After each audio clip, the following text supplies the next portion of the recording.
ለኖረች ነግራኛለች ሰራበት የነበረው ነገር በሙሉ ወንድሟ ጋር ነበር የምታስቀምጠው ከ7 አመት በፊት ማለት ነው ቤት ይሸጣል ወይ መሬቶች በትንሽ ነገር የራስሽ የሆነ ነገር ገዝተን ብናስቀምጥ ይሻላል ይላታል እሷም ያው ወንድሟ ነው እሺ በማለት የወንድሟን ምክርና ሐሳብ በመስማት በየወሩ የምታገኘው ወራዊ ደምዟን እሱ ጋር ነበር የምታስቀምጠው ቤት እንደገዛላት ነግሯታል ያው ደስ ብሏት ገንዘቧን በሙሉ እሱ ጋር ነበር የምታስቀምጠው ከጊዜ በኋላ ያው ቤቱ ሲወደድ ነገሮች ሲለወጡ የራሱ ያረጋዋል ማለት ነው እህት ከሄደች 10 አመት ሲሞላት ወደ ሀገሬ ልምጣ ወንድሜ ትንሽ ስራም ቢሆን ይጀምራለው ስትለው 21 አመት ጨምሪ በቂ ገንዘብ ያስፈልጋል ይላታል እሷም እውነት መስሏት 1-2 አመት ትጨምራለች ከዛ በኋላ አሁን እሺ በቃ ልምጣ ስትለው አያትምጪ ይላታል ምንድነው ብላ በመታጣራበት ሰዓት ይሄ ሰውዬ በቃ ብር እኔ ጋር ያለው ብር ተስፋ አታድርጊ ቤቱም ገዘውት ያልኩሽ አውቄ ነው ብሩ ጠፍቶብኛል ቁማር ተጫውቼበት ምናም ብዙ ነገሮች ያልሆኑ አሳማኝ ምክንያቶች ለሷ ይነግራታል እህት በጣም ትበሳጫለች ለመምጣት ስትፈልግ የሁሉ አመት ሰው ሀገር ለፍቼ ባዶዬን ተመልሼ እዛስ ምን ሆናለሁ ብላ እዛው ቀጠለች ግን በዘመድ አዝማድ ወንድሟን ስታስጠይቅ ምንም የተገዛ ቤት የለም ምንም ብር የለም ይላል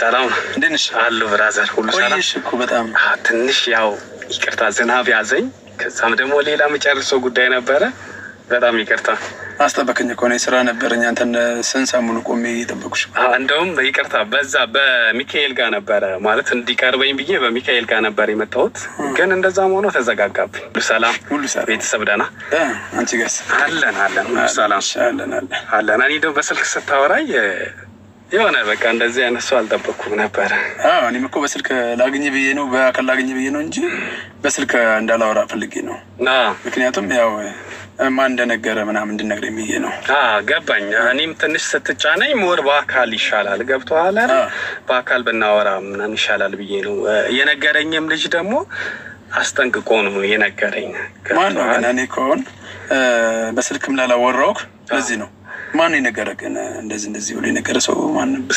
ስሙን አላቆም የሆነ እንትንጋም ማን ነበረች ሳምራዊት ሱፐርማርኬት ነው ምናምን ነው የሚባለው መሰለኝና እዛ አካባቢ ነው የሚሰሩ ልጆች ናቸውና አይ የሄኖክ ቤት እኮ ይሸጣል ምናምን ተብሎ ተነገረኝ ብሎ ነው የኔ የቅርብ ሰው ነው የነገረኝ እና ለሱ ማን እንደነገረው በእርግጥ አላወኩም ግን ጭምጭምታ ነው ይሸጣል አይሸጥም ስለዚህ በግልጽ የተነገረ ነገር ስላልሆነ ከራሱ በሰሙት ግን ይሻላል ስለተባል ከኔም ተጠንቅቄ ያወራውክ አፌ ሞልቼ የሚሸጥ ቤት አለ ብዬ አልጠየቅኩም ለዛ ነው አክብሬ ቀስ አድርጌ ጠየቅኩ እነሱም ስላስጠነቀቁኝ ሊሸጠውም ላይሸጠውም ይችላልና ይሄን ነገር እኔ ያው እንትን አላወራም ግን እኔ በስልክም እንደዛ ስትለኝ ማን እንደነገረ ለማወቅ ፈልጌ ነበር ግን ያው የነገርካቸው ሰዎች አሉ አይደለ ምሽት ቦስት ሰው ነው ያው አስበዬ ነው ለመሸጥ ያሰብኩት መልካም ሻው ስለዚህ አሁን ይሸጣል ማለት ነው አያ እኔ ማልተሳሳትኩም ማለት ነው እነሱ ስላስፈራሩኝ ነው ማለት ስላስፈራሩኝ ስልክ እንዲ ግልጽ የሆነ ነገር አይኖርም ለምሳሌ እኔም ቤት ተሸጠዋል እንዴ ተብሎ ብጠየቅ ደስ አይለኝም መሸጥ ፍላጎት ከሌለኝ እንዴትስ ሊጠይቀኝ ይችላል ይሄ ሰው ይልል ይችላል እንደዛ አይነት ነገር እንዳይሆን ብዬ ነው ተረጋግቼ ቀስቤ ያው በፍርሃትም ይጠየቁ ችግር የለውም ስለዚህ ይሸጣል ደስ ይላል አሪፍ አጋጣሚ ነው አሪፍ እንኳን ተገናኘን ስለዚህ የት አካባቢ ነው ቦታውን አልነገሩም እንደዚህ ይሸጣል ምናምን ነው እንጂ ያሉኝ አልነገሩኝም አና ማርያም የት ነበር አና ማርያም ሳሪስ አቦ አና ማርያም አቦ ነው አይ ሳሪስ ያለው አና ማርያም ሳሪስ አና ማርያም ወደ 58 አለ አና ማርያም እዛ አካባቢ ነው በጣም አሪፍ ነው ወደዛ እንደውም አሪፍ ነው መሰለኝ ቆንጆ ቦታ ነው አይደል ይሄ የእንትና አይደለም የጨረቃ ቤት እየፈረሰ ስለሆነ እዛ እንዳይ አረ ካርታ አለው ሁሉ ነገር አለው ቆንጆ ቤት ነው ካርታ አሁን ምንድነው የአየር ካርታ ምናምንም ስለሚሉ እንደዚህ ነገሮች የሆነ ሲሸጡልህ የአየር ካርታ የሆነ ነገር ይሉና አስገብተው በኋላ ደግሞ ያው እንደምታየው ነው ይፈርሳል እንደዛ አይነት ነገር እንዳይሆን ቢዩ ወይ እሱ ችግር የለም ካርታ ያለው በስነ ስርዓት አይ እንደዛ ከሆነ መልካም ነው አይ አሪፍ ነው ስንት ይባላል እንደው ይሁን ምን መሰለህ 70 ሚሊዮን ነው የሚባለው 70 ሚሊዮን ነው ያው አልተወደደም ወይ አልተወደደም መግዛት ከፍልክ ደግሞ በጣም አይተን አስተያየት አደርግልሃለሁ። አንዴ መግዛትማ ፈልጌ ነው እንዴ ባልገዛ አስተያየት አደርጋለሁ። መገዛ ከሆነ አስተያየት አደርግልሃለሁ። በእርግጥ እኔ አይደለሁም የምገዛው፣ ግን ሐሳብ አይግባ እሱ እኔ ለሰው ነው የምገዛው። ያው አንድ የአክስቴ ልጅ አለች አውስትራሊያ ነው የምትኖረው። እዚህ ቤት እንዲኖራት ስለምትፈልግ በቃ ያው ወንድምም የላትም ቤተሰብ የለም ከኔ ውጪ እንደ ወንድሟ እኔ ነኝ። ያ ሙሉ ኃላፊነት ለኔ ስለምሰጠኝ እኔ ተሯርጬ እንደገዛላት ስለፈለገች ነው። ስለዚህ ለመኖሪያም ይሆናታል አይደል? በርግጥ ስትመጣ የምታርፍበት በጣም ለመኖሪያም ይሞታ ነው አይደለ? በእውነቱ ሰፈሩን አላውቅም እውነት እና ማለት ካልክ ማንም እንደው በጠይቅ ቆንጆ ቦታ ነው አይደለ? ቦታው እኔ መሸጥ ስለፈለኩ ነው እንጂ። ኦኬ። ግን ለምን አንተ ትሸጣለህ? ይቅርታ ግን አይባልም። ችግር የለውም አይባልም። ያው ራሴ ነገሮች በውስጥ ያሉ ያው መቼም አልደበቀም። ልንገርህ ወደ ውጭ መሄድ ፈልጌ ነው እኔ ካናዳ መሄድ ፈልጌ ነው እንዴ? ውጭ ለመሄድ ብለህ ነው የምትሸጠው እንጂ yeroo hundumaa inaasofna hinimna infudhannu inqoramna infudhannu hinqoramna shamarree meeqa samoona kanatti waan baay'ee dhageessan miidiyaarraa waa'ee keessan hubadhaa qoradhaa. Fakkeenya maatii keessanitti gatii qarshii yoo hirgitanii lafa bitaa jettan akka namni ati biti jetteen sun bite nama biraa qorachiisuu qabdu. Immoon ijaarsisi yoo jetteen inni amma manaan ga'e yeroo jedhu sana nama tokko nama biraa, nama ollaa, nama firaa, nama biraa, bulaa keessaa nama biraa isa ijaarii jetteen sana malee jechuudha. Qorachiisuu gaafachiisuu qabdu jechuudha. Gizeen lama hojjedheera viidiyoo waan kana qaata ji'a holiin ta'a jechuudha. Of eeggannoon baay'een immoo of eeggadhaa dhiisaa birrii herguu kana gochuu kan jedhamus baay'eetu jira. Garuu hin fudhannu. Ashama akkam jirtu hordoftoota koo nagaa keessanii nagaan waaqayyoo isiniif haa baay'eetu. Chaanaala kanaaf warri haaraa taatan seenaa subscribe godhaa, share like godhaa isiniin jechuun jaaladha. Video amma dursa argitanii deebitan kanarratti waa tokko isiniif irra deebi'ee hojjechuu barbaadeeni. Duras isinii hojjedheera garuu hamma sirran deebi'a. Yeroo hundumaan isiniin jedha. Baay'een keessan illee shamarran arabaa walitti nu qableen arrabsiteettanii na yaabbattanii turtaniyyuu gaaf isin jedhe maleedha. Akkaataatti jireenyatti jiraatanii malee antakaayyuu hammeenya warra shamarran arabaa hin qabu. Yoon jedhes immoo rakkoo tokko hin qabu. Anis keessan jira waan ta'eef waan na shakkisiisu hin qabu. Garuu yoo hubate wayya namni yoo hubate maaliif jedhame yoo jedhame irraa waa fudhata jechuudha. Yatanbiinis viidiyoo tokko gadhiiftee turte. Viidiyoo kana ammoo sanammasanii gadi dhiisee irratti dubbachuun barbaade jechuudhaani. Mucayyoon kun obboleessaa kan isheen amantee birrii waggaa 10tti kennachaa baate jechuudha. Birrii waggaa 10 kana keessa dursa akka jalqabdeen kan waggaa 3 sanaan lafa biti jetteeni ergasii irratti ijaarsisi jetteeni irratti ijaaran jira rakkoon qabu jechaa ture. Ijaaree xumuree ka waggaa 10tiin manatti ijaareetti bal'isee bareedee kaartaa maqaa isaatiin baase yeroo xumurutti nan gala jetteeni waggaa tokko dabalii seera waan galteettiin hojjettu jedhaani ammas nan galettiin akkasuma otuma jettu maaliin ilaahisa jettu yaadii innaa kaaftu manni hin jiru jedhee gaafata namni firaan yeroo nama firaatti himatte maal jettu manni hin jiru nuun jedhee jedhan yeroo nakkas jedheeni maatitti yookiin warra firashin naa gaafadhaa jettutti hima gaafattutti inni akkas jedheeni sana booda maaliin jette gaafii jalqabde bilbiltee gaafannaan eeyyee birrimmee hin jiru. Ani kumaara sittiin qabadhe waan argeenis nan balleessee kanatti bade birriini jedheen salphisee birrii waggaa 10 jechuudha. Mana bareechittiin ijaaree bareechuu kaawwate maqaa isaati waan ta'eef sodaatu tokko hin jiru. Garuu obboleettidha. Obbolaarraa hubadhaa sirriittis jechuu barbaadeen gidduu kanatti obbolaa har'aa. Otoo danda'amee fi mataa keerra jatee ufi mul'atee harka ol qabu barbaada malee namni tokko hin jiru. Yeroo baay'ee dubbadheera an bara. Firas hormas haadhallee jechaa turame duraanii iddoo tokkotti ammummaa dhaga'amte. Akkamuu cagganta ishiin hin caggantu akkamuu balleessite hin balleessitu jechaa turanii amma garuu nama haati ko balleessite jedhamu argeera. Viidiyoo argitaniittu isinis mana haati mucayyoo tokkoof lafa bittee deebistee gurgurattee birrii isaa fudhattee birrii ittiin bitte bichaa deebiftee mucayyoon boochi argitaniitu miidiyaa guddaa irratti amaariffa malee jechuudha. Kanaaf yeroo baay'ee dubbadheerani haati abbaan obboleessi duratti obboleessi abbaan wasiin eessuun si guddisee iddoo sitti godhee si heerumsisee yookiin si fuusisee si barsiisee baqa akkasin beekaanii duratti jechuudha. Yoo narra ga'u baate yeroo dhaga'u garuu ani hin argine. Ija kootiin garuu arge iddootii barsiiftee heerumsiiftee hergitee manatti gootee kan jettu.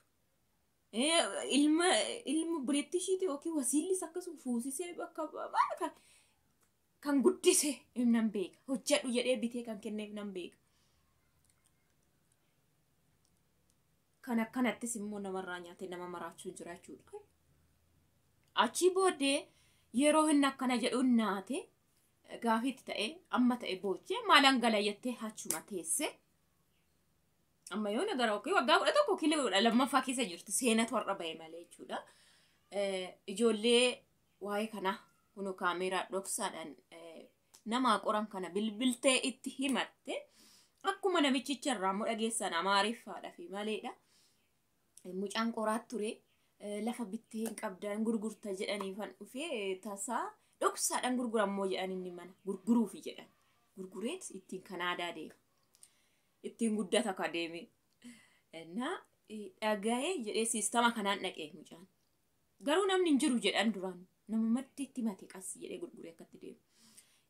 Dhoksaadhumaanis garuu qassi si gaafachuudhaaf si waamee jedhee gaafate eeyyee nan gurguraa garuu eewusitti meenyutu beeka namatti waan hin himne jedhaani. Ayi namni tariin gurguras jedhameeti gin baay'ee dhageenye. Jedhee sossobee mala harkaa fuudhee eeyyee jira jedheeni. Iddoo isaa itti himee meeqatti gurgurtee na miliyoona 7 jedheeni.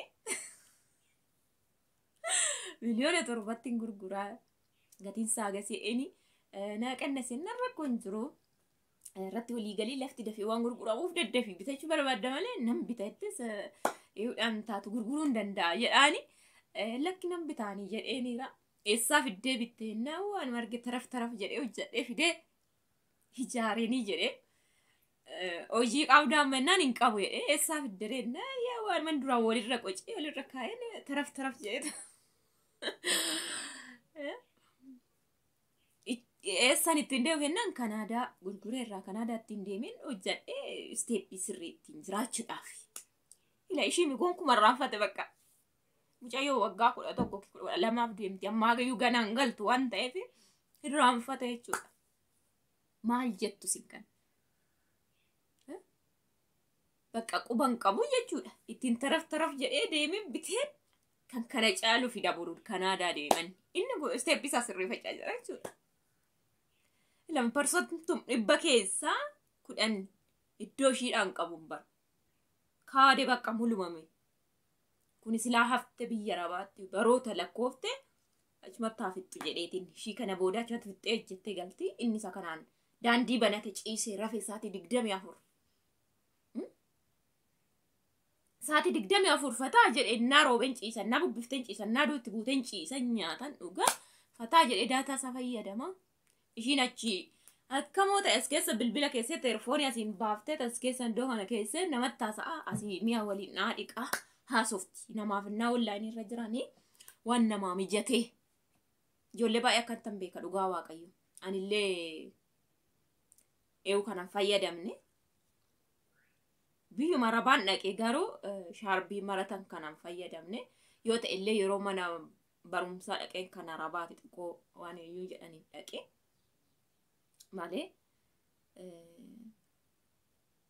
ijoollee akkatti giddiin fayyadaman nan beeka jechuudha.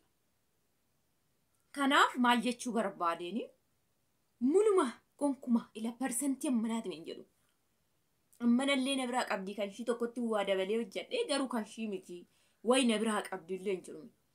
Booda immoo kan obboleettii keetiitiin miti kan hojjettan si qoroon dhufee jenna mallee biraa qabdi 50 malee jedhe waggaa 50 na sheemni san qabu ji'aatti 50 jedhu Saawudii jirti anti fakkaata. Kan ji'a tokko 50. Okey kan ji'a lama. kana na biraa qabdi asashii waggaa kudhan ergitee ittiin ka'e haa jedhee ittiin hojjetee ittiin fidee jechuudha.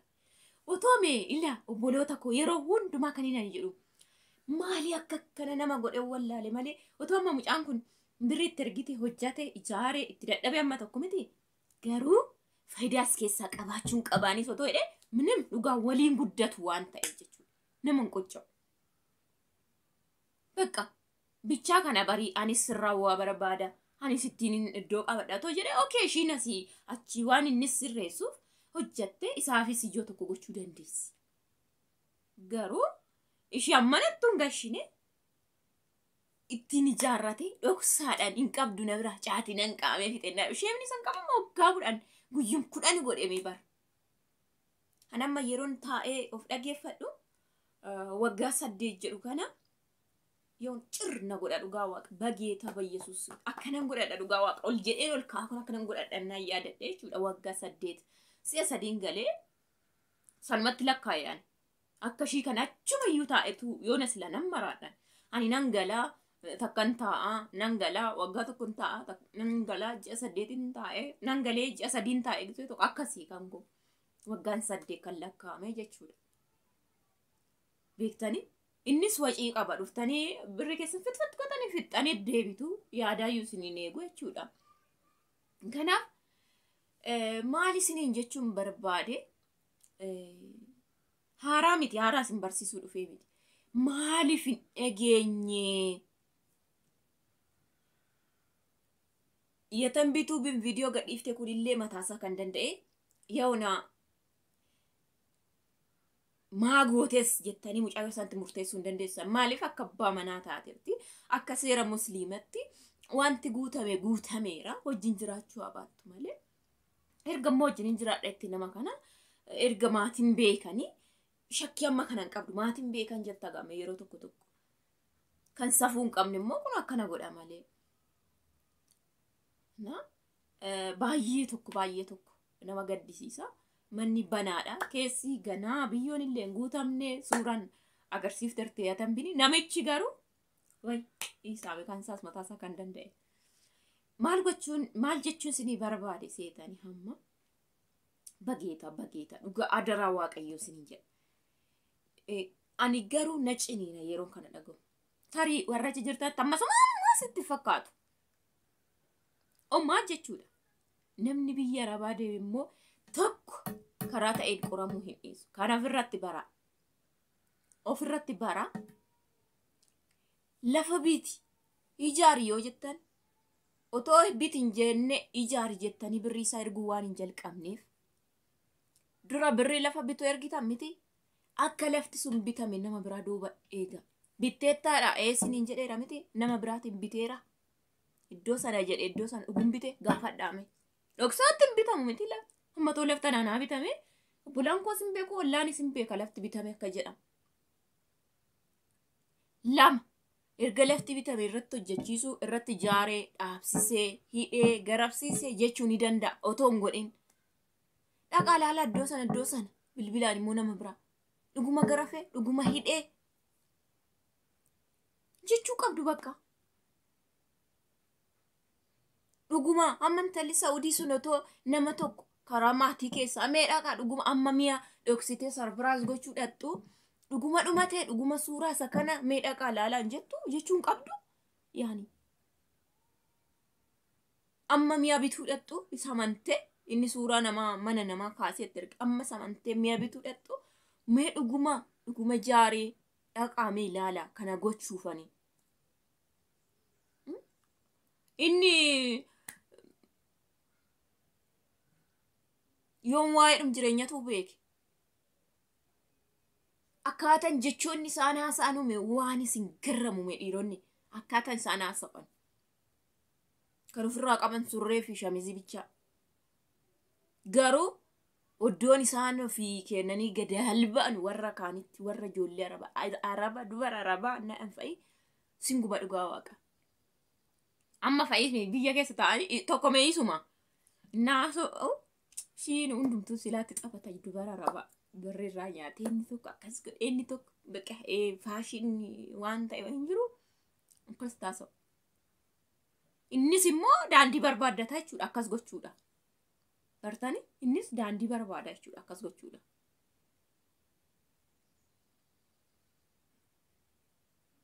Kanaaf of to'adha bakka. Of to'adha. Yookaan immoo isinitti meeraan. Waggaa 3 fakkeenya waggaa 3 hojjedhaati birrii lafa bitu qabdu miti. Jareeyyamsiisaati tikkeettii kutadhaati ji'a lamarran taa'ina bitadhaa deebi'a. Bakka. Kun isin hin miidhu bara. Isa waggaa 5 achitti uffifnee teenyu waggaa 6 teenyu fi bitaa inna malee birrii waggaa 3 hojjettee kan lafa bitu godhatta miti fakkeenya lafa duwwaa. Tikkeetti naa kutaa nan deebi'a dhiinti deebi. Itoophiyaa galiin ji'a lama taa'e dafii bitadhuuti deebi. Bakka.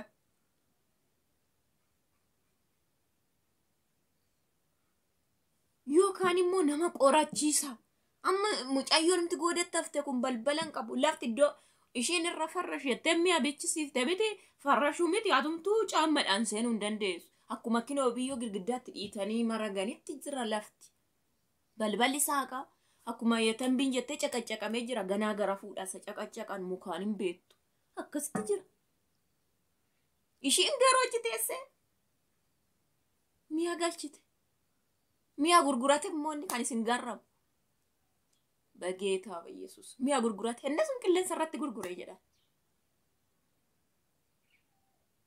Kanaaf of eeggadha. Nama beektan fira beektan hiriyaa beektaniin dhaqi iddoo sanaan bite jedhee akkasi jedhee dhaqi ilaali. Bakka. Isaanis kaasii naa ergi jedhiini. Maatiitti dhiyoo jiru obboleessa isaa tokkoon yookiin obboleettii isa tokkoon immoo kaasii ergi. Dhaqi mee ilaali dhugumaa jedhaati irra deemsisa gaafachiisa. Amma sanan taaneti zinjibtani eeyya sinin jedhani gonkumaayyuu waa gochaa jiru. Eeyya sinin jedhani siistama eenyu gochaa jira. Kanaaf kana yaada isin ibsuun barbaade baay'ee waan natti dhaga'amee fi jireenya mucaa kanaa ilaalaa amma yoo nama waggaa 12ffaa keessa jirti. Erga hin jiru birriin jedheeni tureera. Ganaa maatiin qorachiisuu dhufte achumaan itti fuftee jechuudha. Ganaa ammayyuu maalitti galtire garuu qabsiisan poolisiidhani.